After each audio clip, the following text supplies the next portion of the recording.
Alors aujourd'hui j'ai décidé de faire un petit test, installé sur la Phaser 1000, un indicateur de rapport engagé, acheté sur AliExpress. Donc c'est celui-là, on est sur AliExpress, sur la boutique Wayali Store, et donc j'ai acheté cet indicateur de rapport engagé qui coûte 20 euros. Donc je l'ai commandé, ils annoncent une livraison gratuite en 10 jours, il est arrivé en même pas 10 jours. Et voilà ce qui arrive.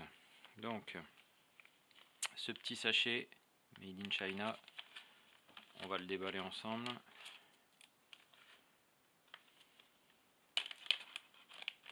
Alors, qu'est-ce qu'on a? La notice en anglais.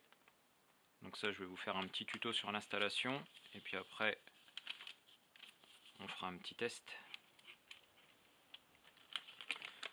On a des rilles 100, des petits rilles 100, des petites cosses,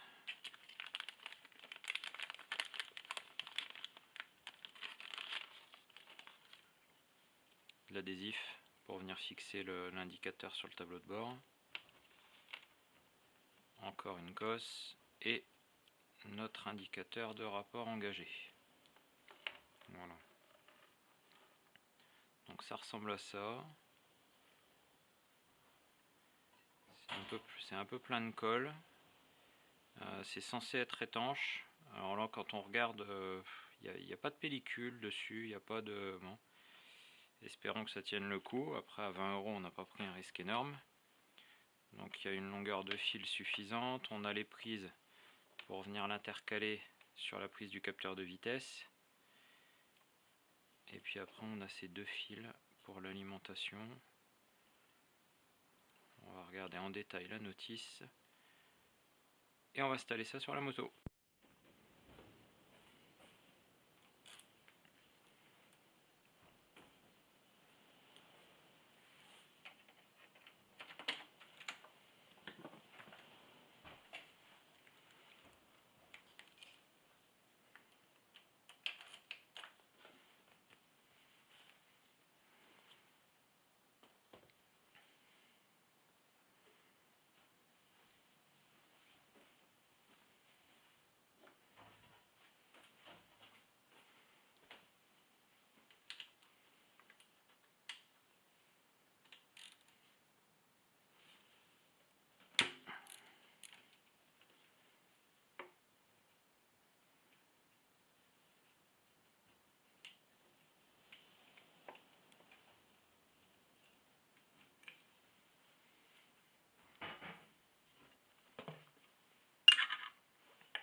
Alors maintenant qu'on a démonté notre selle et notre réservoir, on va venir démonter le cache qui est là, parce que c'est derrière ce cache qu'on va trouver les connexions qui nous intéressent. Donc je démonte mon cache. On va aller le poser là. Voilà. Et puis là on va retrouver ce qui nous intéresse. En dessous de la pompe à essence là, quand on tire ça, on va retrouver ici la prise du capteur de vitesse. Donc c'est là-dessus qu'on va venir intercaler les prises de notre indicateur de rapport engagé. Là on a notre capteur qui est sur le vilebrequin et qui va nous donner le fil vert en fait de l'indicateur de rapport engagé. Il va falloir venir le repiquer sur le fil gris de ce capteur là. Puis après pour l'alimenter il va nous falloir un plus, mais un plus après contact. On va pas venir se brancher sur la batterie. Il ne s'agit pas que notre truc soit allumé tout le temps. Donc là ici on a une prise marron. Cette prise là c'est le contacteur du feu stop arrière. Et sur celui-là, je l'ai testé avant avec le multimètre, le fil de gauche, donc si je le débranche, hop, donc quand on a la prise vers le haut, celui de gauche là et ben c'est un plus après contact. On a bien notre 12 volts une fois le contact mis et on est à 0 quand on éteint. Donc on va venir se repiquer sur les deux fils noirs là sur le fil de gauche. Alors l'idée là, on va préparer les fils ici. Je vais venir mettre, donc ça c'est une petite boîte électrique achetée chez Lidl. On a des petites fiches comme ça qu'on va pouvoir mettre au bout du fil. Ça va permettre de faire quelque chose de plus rigide. Donc je vais venir mettre mon fil à l'intérieur, je vais le sertir. Et après l'idée, c'est de venir sur la prise, rentrer dans cette prise là, donc sur le dessous, notre petite fiche qu'on aura refait en plus. Pour avoir un contact, il faut que ça vienne, faut que ça soit serré. D'accord, faut pas qu'il y ait de jeu, faut pas que ça vienne faire... s'il y a du jeu, ça va faire des petites étincelles entre deux, donc ça c'est pas possible. Donc on va venir le serrer en dessous, puis après on mettra un petit rilsan pour bloquer le fil, que ça bouge plus. Un petit coup de scotch pour isoler tout ça, et puis on aura notre contact électrique qui sera fait. Ça permet de ne pas avoir à couper le faisceau électrique, ça reste démontable, il ne reste aucune trace sur la moto.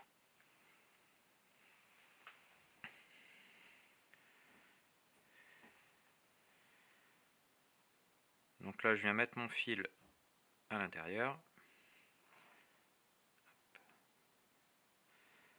Avec ma pince, je vais venir le bloquer.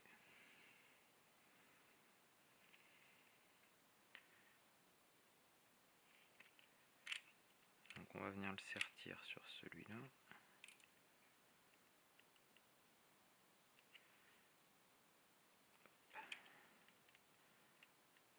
L'écraser en plusieurs points pour pas que ça bouge.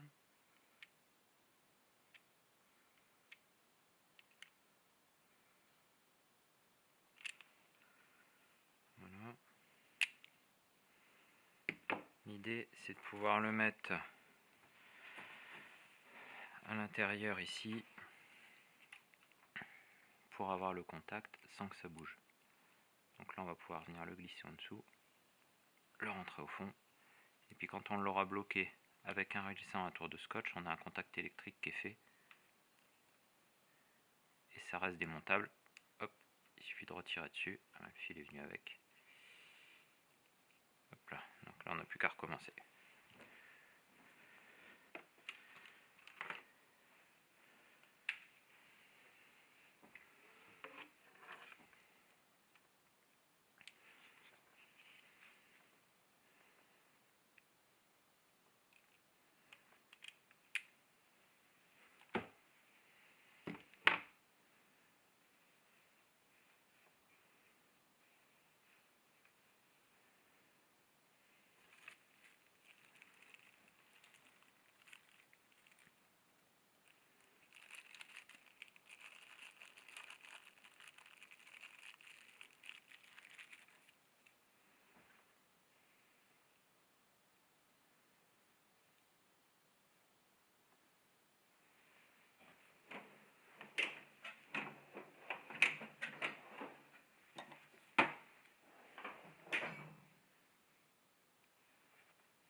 Voilà.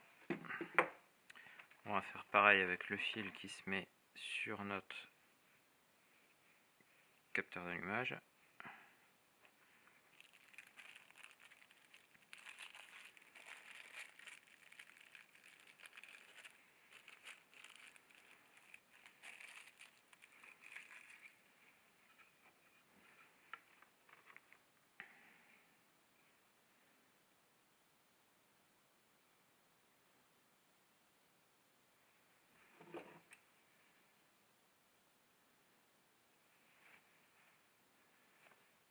Hop.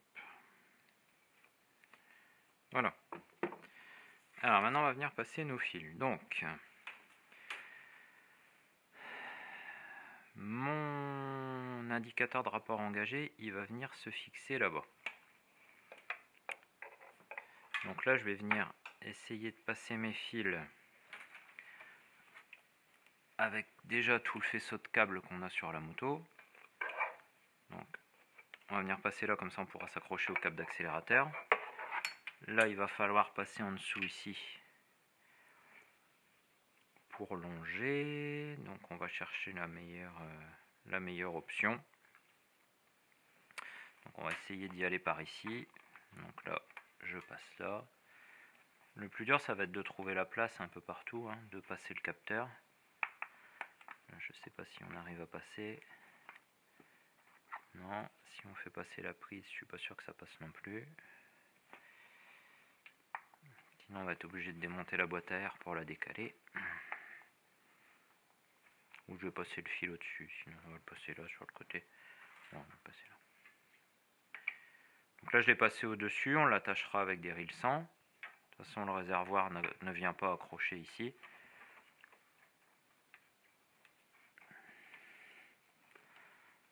Voilà, on va venir passer là. Hop. Là, on va passer en dessous. Là. Là, on va passer dans la fourche. Et puis comme ça, on pourra venir s'accrocher. Donc là, on a suffisamment de longueur pour venir s'accrocher ici. Donc pour l'instant, on reste comme ça. Ensuite, ici, on va venir intercaler ça sur cette prise-là. Donc la prise qui est ici, capteur de vitesse. On débranche. Ce qui n'est pas forcément évident quand ça n'est pas démonté très souvent. Hop. On prend un petit tournevis pour s'aider.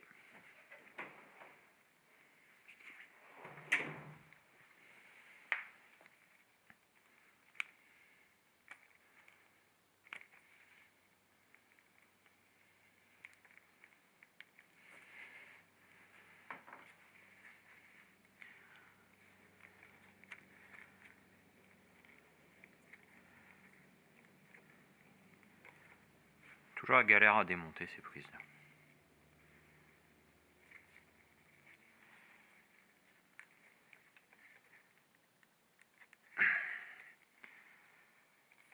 La moto a 20 ans. Ça n'a jamais été démonté en 20 ans, à mon avis. Donc c'est jamais simple. Alors, on récupère ici notre capteur. Donc vous voyez qu'on a la prise mâle qu'on va venir reclipser dans celle-ci. La femelle qu'on vient reclipser dans celle-ci. Et là, on s'est correctement intercalé, hop, au niveau du capteur. Ensuite, on a notre fil d'alimentation. Donc on avait dit que le fil d'alimentation, il venait sur la prise du contacteur de frein arrière au niveau du fil de gauche. Notre plus après contact est au niveau du fil de gauche. Donc là, je viens m'enfoncer pour faire contact ici. Et puis on va tout de suite mettre un petit ril 100 pour le bloquer là, pour que ça ne puisse pas bouger. On va le bloquer avec les autres. Donc on va prendre un petit ril 100 là qui était fourni avec. On va venir bloquer notre fil tout de suite pour qu'il puisse pas reculer.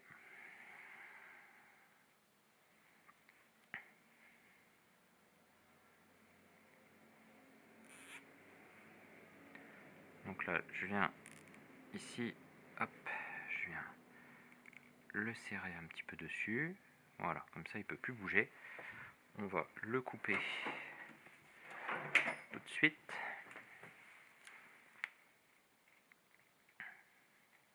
Voilà. Puis après on fera l'isolation une fois qu'on aura testé. Le verre, lui, vient se mettre sur notre capteur d'allumage qui est là. Alors on va le débrancher pour pouvoir accéder, ce sera plus simple. Voilà. Donc sur la prise qui arrive ici, on prend le fil gris. Donc le gris clair. On vient le rentrer pour le mettre au contact aussi. Donc il faut que ça serre hein, quand on le rentre. Il faut qu'on sente qu'il vient se bloquer au fond. Il ne faut pas qu'il y ait de jeu. Il faut que ça soit un contact franc.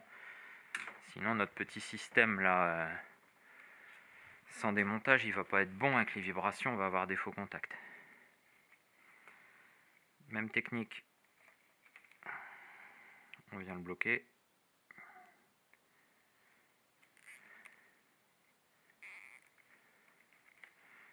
pour qu'il ne puisse pas reculer. Et je répète, ce qu'on a rentré à l'intérieur, faut pas que ça bouge. Si le fil n'est pas bien rentré, bien serré au fond, ça veut dire qu'on n'a pas un contact franc et c'est pas bon. Faux contact, on va toujours être embêté. Donc là, on va rebrancher ça. Tac. On va rebrancher celui-là. Hop. Et puis on va tester tout ça, faire les réglages.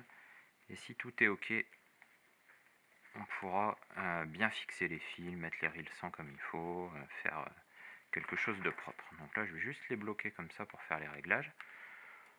On va remonter le réservoir et on va tester tout ça. Donc moi, j'avais démonté le réservoir, c'est pas obligatoire, hein. J'ai démonté le réservoir parce que je voulais avoir de la place, pas être gêné pour passer mes câbles.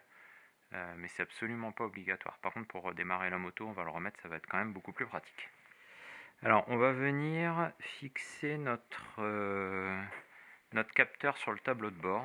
Donc, on va utiliser ce qui est fourni avec. Avec, ils fournissent ces petits autocollants 3M.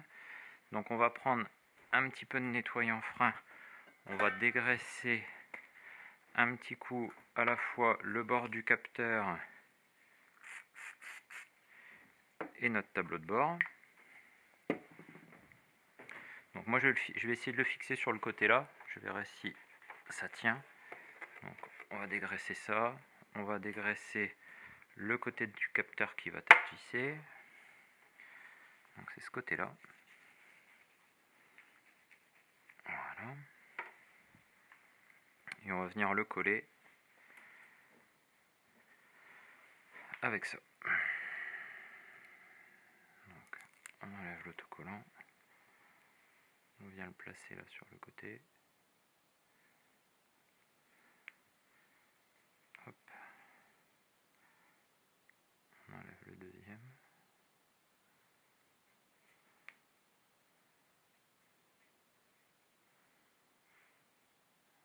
Je vais y arriver. Quand on n'a pas d'ongles, c'est pas facile. Voilà. Et là, on va essayer de faire quelque chose de propre. On va essayer de se mettre bien aligné avec ça. Voilà.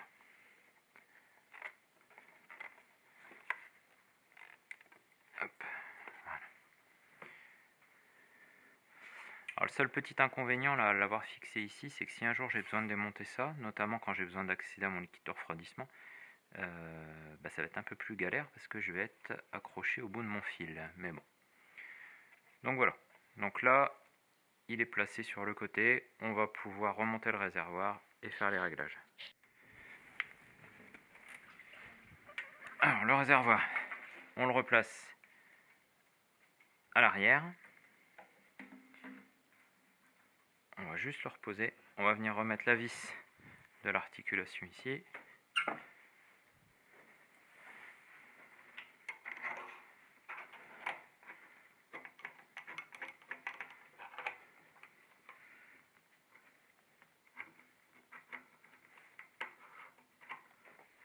Là.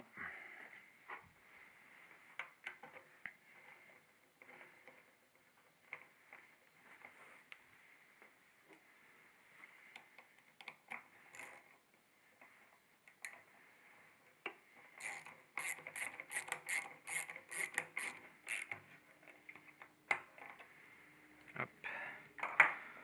On va venir repasser le fil ici. Là, je vais venir rebrancher mon alimentation d'essence qui est là.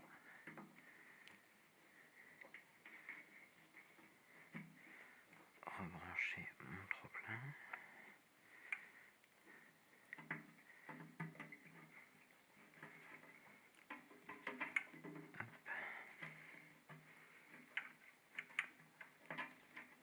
Remettre les colliers.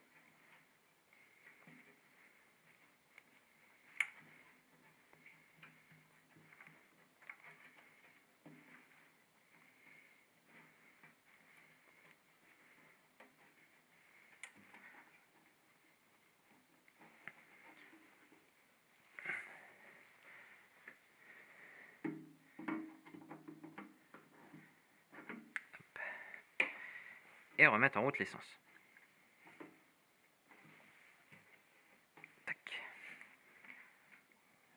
Hop.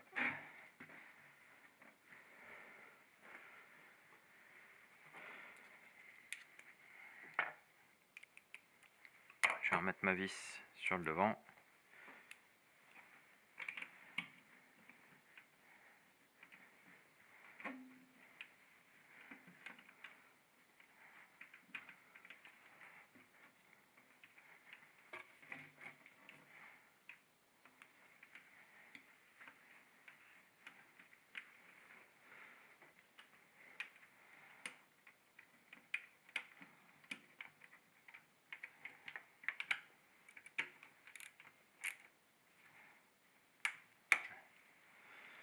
Voilà.